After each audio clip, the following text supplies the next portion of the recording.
महाड येथे भारतरत्न डॉक्टर बाबासाहेब आंबेडकरांनी चौदार तळ्याचा जो सत्याग्रह केला होता त्याच्या शताब्दीच्या निमित्ताने आम्ही आलेलो आहोत। भारतरत्न डॉक्टर बाबासाहेब आंबेडकरांना वंदन करून चौदार तळ्याच्या सुशोभीकरणाच्या आणि तिथे विविध गोष्टी उभारण्याच्या संदर्भात जो आराखडा तयार केलेला आहे त्याचं भूमिपूजन देखील आम्ही आज केलेलं आहे। आजचा दिवस हा अत्यंत महत्त्वाचा दिवस आहे, कारण भारताच्या इतिहासामध्ये चौदार तळ्याचा सत्याग्रह हा समतेच्या कडे भारताला नेणारा अशा प्रकारचा सत्याग्रह राहिलाय।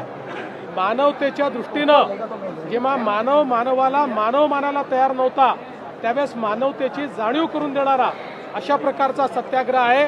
आणि आपल्याला कल्पना आहे की आज खऱ्या अर्थानं ही आठवण ज्यावेळेस आपण काढतो त्यावेळी या देशामध्ये विषमतेने ज्या प्रकारे व्यवस्था उभी केली होती त्या व्यवस्थेमुळेच आपल्याला गुलामगिरी स्वीकारावी लागली आणि म्हणून कधीच आपल्या देशात ही विषमता येऊ नये अशा पद्धतीनं काम झालं पाहिजे।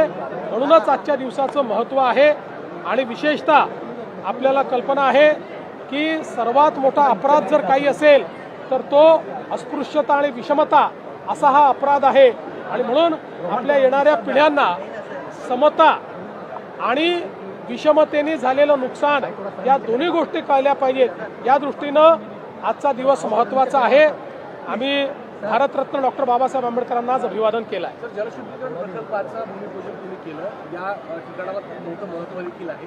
यापुढच्या काळात सुद्धा काही विकासात्मक आराखडा नाही, केवळ जलशुद्धीकरण नाही आहे, त्याचा भरपूर विकास त्याच्यामध्ये आहे, त्यामुळे तो विकास आम्ही करणार आहोत। चला